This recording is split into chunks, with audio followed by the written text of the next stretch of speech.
Easy guys, this is Shaky Beeves. Welcome to the third episode of the Old Hunters DLC walkthrough. So yeah, so we've just dealt with those nasty crows. Hate those guys.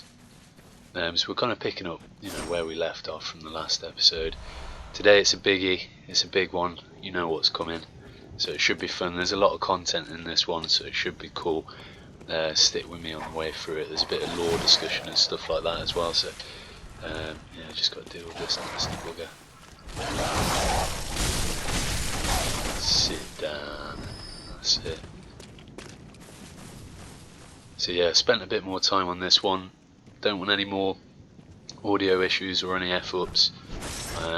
And shortly after this episode there's going to be some other stuff going up on the channel as well. If you see that there, the bow's kind of useless for me, but lovely little, if you're playing co-op for example, one of you can actually use the bow the way it's supposed to be used. The sword's really good for me though, look, smash him up. You could probably land a backstab visceral from distance, so you could drop him into visceral mode and your co-op partner could swoop in and just finish him off. So I think that's quite handy actually if you're playing co-op, pretty smooth. But the blade's awesome for me for a skill build, absolutely awesome. Let's go down this skanky river of blood, see what's going on down here. Oh. This item here does my head in. I haven't managed to find out how to get to it yet. Just spank the rock. Spank it. Yeah, so I haven't managed to find out how to get to that bad boy yet. We will get there, have faith. But yeah, a couple of the other things I'm working on in the background. I've done a boss guide for you know who that's coming up. Well, I say I've done it, I'm working on it. That's going to be a real quality piece, I'm hoping. And then I'm also doing a little dungeon run. So I'm doing the Cursed and Defiled dungeon. And just trying to reap the benefits really, get a load of cursed gems. Should be some cool footage. I don't know if I'll put it up with commentary, I might just throw it up as is. Because I whip through the gems anyway, so it's quite cool. I haven't found a real classic gem yet though. I'm talking over 20% physical yet. I haven't managed to find anything like that yet. I found some good stuff, but nothing that heavy. But I can't wait because it just means later on, if I'm going to do another New Game Plus run, I very much doubt it. I'd rather start a new character, but for some of the bosses and later on in this DLC, if I'm equipped, if I've got my gems real high level, I'm going to be smashing the granny out of it. It's going to be great.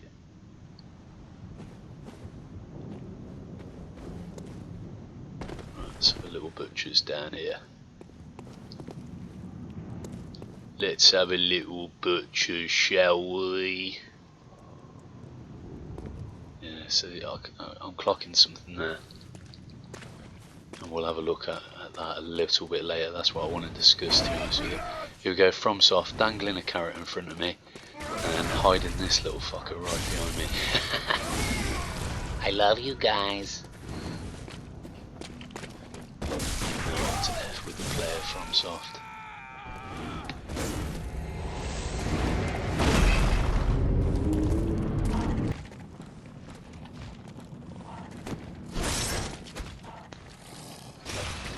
Back into the fray, let's have this.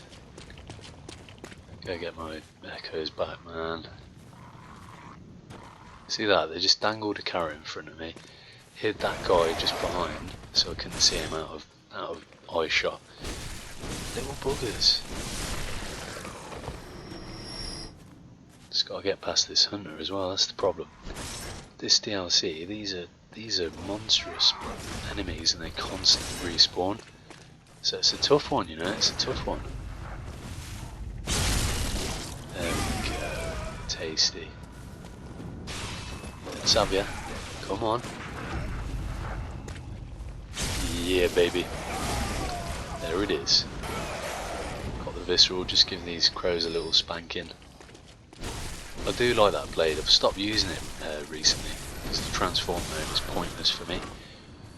But I have to admit, looking at the performance of this, and also when I look back at one of my playthroughs against Ludwig, I got really close to beating him, one of the earliest goes I had, and I was using that blade. I think it's actually got really good skill scaling for me. It's a really decent weapon. I need to get back on it. The only problem is it didn't really, you can't, what's the word, boost it with fire paper or bolt paper. I think that's what put me off. That'd have been amazing. Imagine arrows, electric bolt arrows. Oh, oh, don't. That's probably why they didn't do it. They're a little bit too tasty. See, those crows just drop out of the sky as well. What was all that about? I thought I'd just take out my anger on that pile of corpses there. Dirty, horrible area. So yeah, so we're going to head back, get this guy, own him, and get my echoes back. That's the plan. Oh, I'm obsessed with that. I wonder what it is. Hope it's something good. Sometimes you find you know something's placed really out of reach, and you spend ages working out. You're like, oh, brilliant, brilliant, I got there, and then it's just like a piece of clothing that isn't that good. That's my only criticism. Hope it's some sick ass weapon or something. That'd be immense. Right then, let's get back down there. We've got the Blade of Mercy. Got my Blade of Mercy to +10 now, all year. But I'm thinking I'm going to get the uncanny version of it. I'm thinking that'd be good. So then I could stack it and pump it full of damage output gems, smash people up. There he is, look. Ooh. Let's go.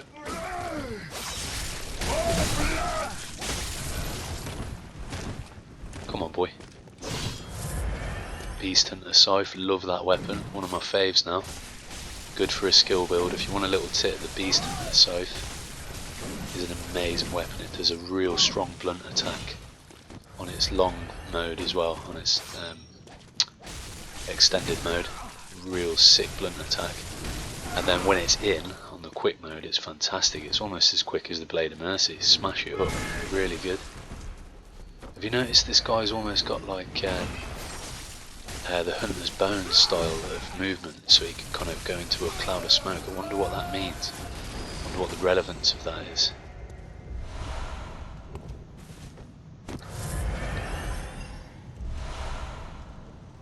Ooh. Here we go. Vermin. Now stick with me on this, guys. So let's read through this, and I've got some theories around this that I want to share with you. So, a centipede-like creature discovered on successful hunts by League hunters. Vermin found hidden within filth are only seen by League confederates under the root of man's impurity. The League has assumed the task of finding and crushing all vermin. Perhaps there is some mercy in the madness. Those who wish to see vermin can, and those who choose to are provided with boundless purpose. So, the last point of that is the killer for me. We're locked in a nightmare. All these people are locked in a never-ending nightmare. That if you're able to see vermin and you choose to see it, which is essentially an analogy for the evil within men's hearts, that's exactly what it is. It can provide you with boundless purpose, so you can exist in a nightmare forever, believing that you're doing something good, hunting down these evil hunters, these blood-drunk hunters that have gone too far and have got this rotten impurity within their hearts, blackness within their hearts, and the League is hunting them down, and we'll touch upon that a little bit later. But I think that's a really good point. I mean, how we access this whole area was using the eye of the blood-drunk hunter. So, you know, and in this area we're going to hunt down these hunters that have gone too far and is craving that bloodlust a little bit too much. I think that's a cool little bit of lore, but there's going to be some more discussion that I'll go over with you a little bit later. So cool, Beast Hunter Scythe, love that baby. Right, so we've got that bad boy in our arsenal now. I'm using that weapon a hell of a lot now, I really do like it. Such a beast. So what I'm noticing here, we've got that item over there, it's obvious I can get to it, but I'll make a right meal of this one, trust me. Get there eventually. What are they doing down there? Having a picnic? I think they're having a picnic. But yeah, so I'm just so eager to get to that item here, I kind of F around a little bit, to be honest. All killer, no filler, as they say, eh? So we'll just, I do clock it eventually. You know what though? I like this about FromSoft games because there's levels to the gameplay. So you've got, on the surface, I guess you could look at it as like a kind of a hack and slash to a degree. If you're going to look at it on a surface level, obviously we fans, we know it's a whole lot more than that. It's a strategic game. Then you've got kind of almost, there's sometimes kind of platforming puzzles and routes that you've got to navigate, like this here, which is great. And then you got the boss fights, then you got kind of the RPG elements of it. Layers, man, layers. So we made it. So I clocked you had to drop from the top onto the beam, which I think in of itself is a cool little puzzle. So here's something I want to talk about here, guys. Constable's garb. Let's read what that bad boy says.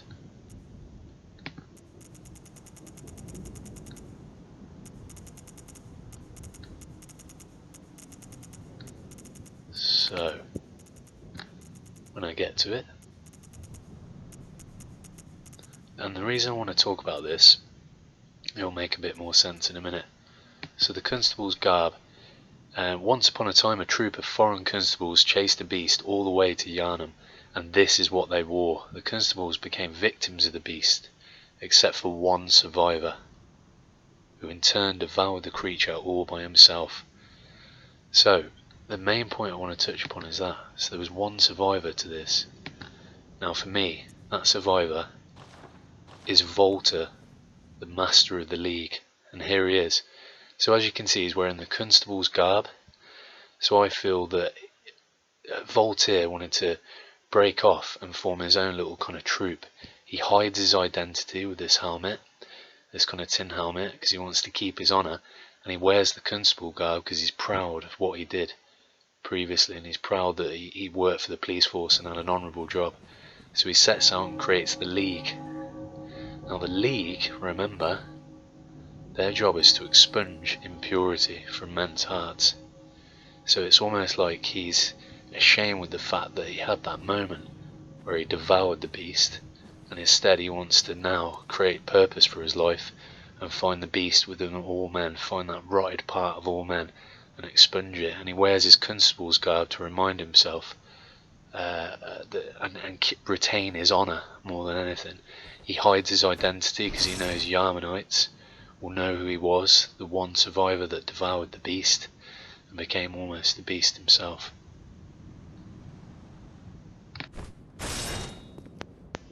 So we've got these two bad boys to fight now. Ooh. That bell just calls in the other one. And I'm thinking, God, how am I supposed to take these effers down? Nightmare, these pair, nightmare. Just quickly going back to Voltaire.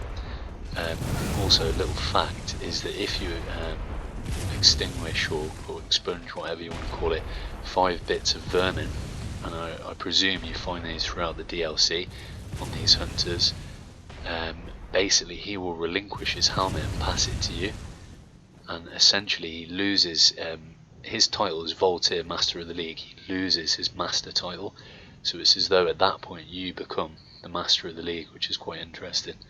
But I'll tell you guys where to find Voltaire a bit later on, because I'm going to definitely make use of him a bit later, as you'll see.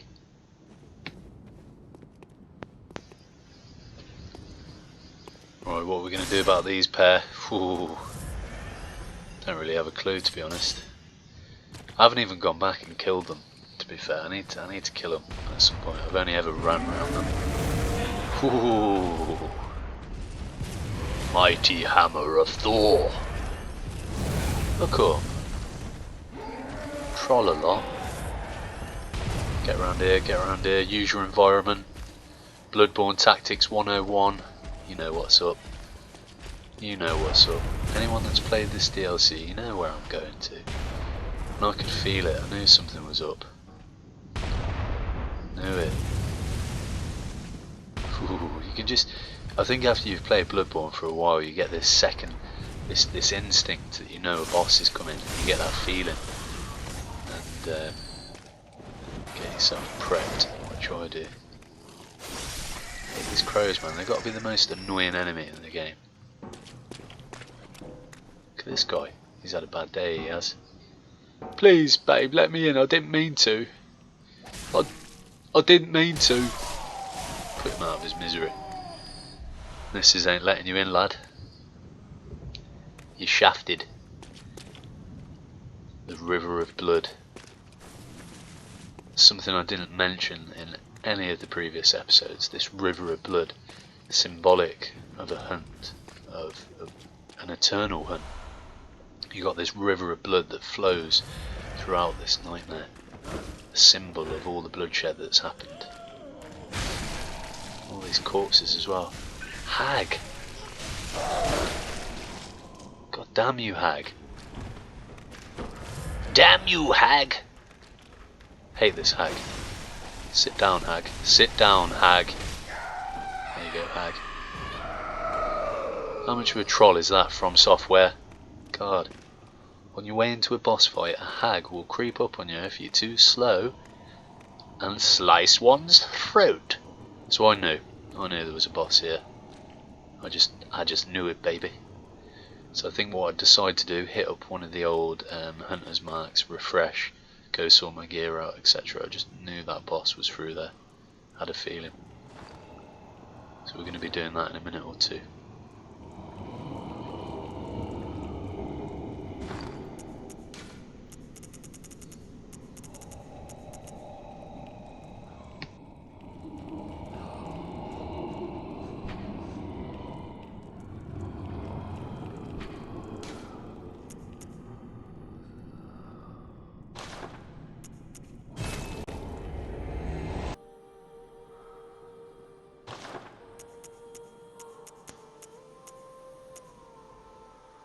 So here we are, just going to set up my gear quickly.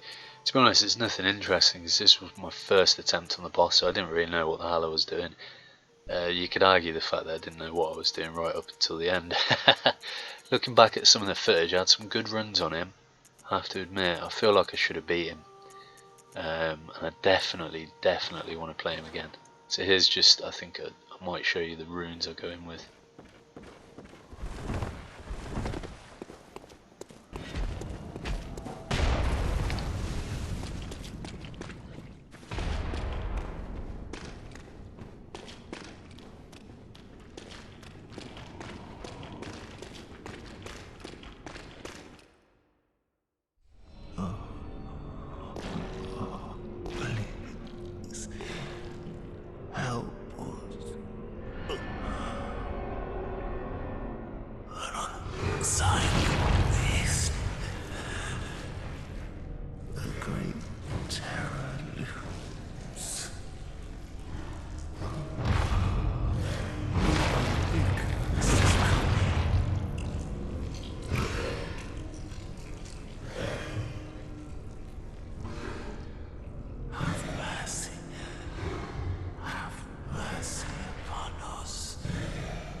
Hot damn, baby.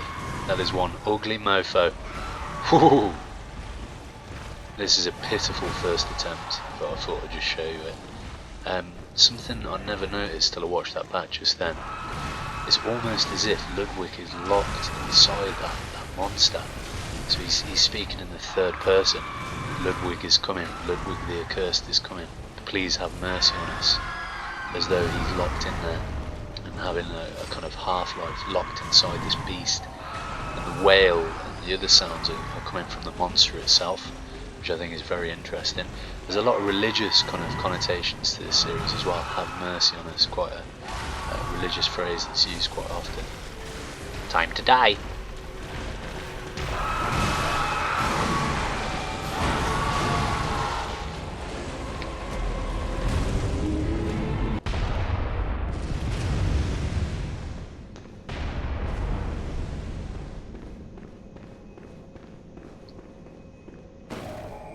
So luckily here, after a few attempts, I finally found the bloody lamp.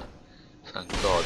I was running from all the way back at the start. So I found the lamp. I was literally like, praise be. Because, you know, Bloodborne aficionados as we are, there's always a lamp near a boss, generally. The only one that didn't have one was Shadow of Yharnam, obviously. That was an absolute bitch. We got down here then.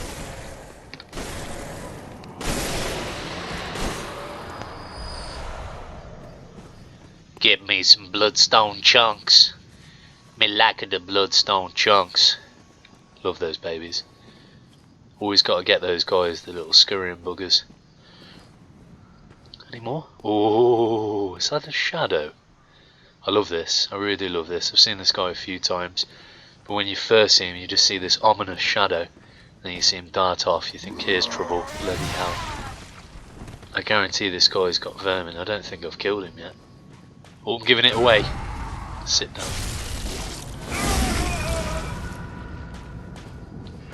Sit down. Ooh. Uh-oh.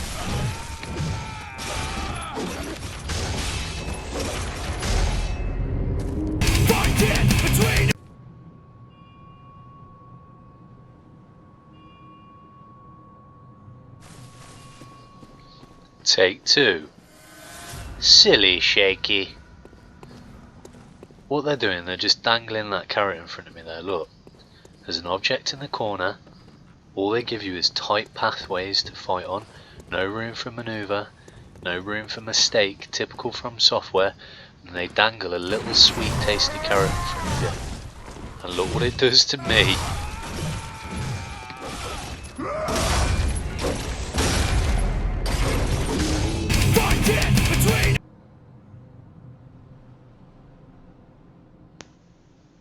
This is it, guys, the big one. I'm not exaggerating over that figure. I think I spent 50 plus goes trying to defeat Ludwig. I'll say this again, I've defeated every boss solo in Bloodborne, but this one, he defeated me. So this is my final run, you're going to see. Essentially what I've got equipped is the Impurity Rune. And the only way you get this is if you go and visit Voltaire, the Master of the League that I mentioned earlier. Where you find him, just spawn at the Forbidden Woods lamp, turn immediately to your right, go into the shortcut with the little lift that goes down, and join the Covenant, the League of Hunters. So you saw the picture I cut in earlier, that's exactly where he's standing. If you equip the Impurity Rune, you'll be able to spawn Voltaire here, just behind these crows, as you can see to the left there. And what I did a little bit of research on it. He's the best tank, so he's got great health and he'll kind of tank the boss for you and let you get that win, which I sorely needed at this point. So I'm going to do a boss guide. You're going to see some better solo gameplay from me, because I did get close. I had a couple of close runs against him, just unfortunately I had to submit in the end. So here he is. Here's Voltaire in the flesh. So once again, you need the Impurity Rune. You need to go to the Forbidden Woods lamp to get this and speak to Voltaire and join the League. There he is, Tinhead. Come on, Tinhead. Let's go. And let's watch it go.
Fuck yeah, baby. Felt damn good, even though it was co-op. Such a relief to defeat that gnarly, horrible boss. Damn, thank God he's dead. Let's have a little bow, yeah? Can't believe it. Good feeling, 10 vials left. So many times I've gotten close to that second visceral, and I knew all I had to do was stay alive a couple more seconds, land the second visceral and he'd be dead. But always solo I'd die just before that second visceral. Have you seen the thread of light? Just a hair, a fleeting thing. Yet I clung to it, steeped as I was in the stench of blood and beasts. I never wanted to know what it really was. Really, I didn't.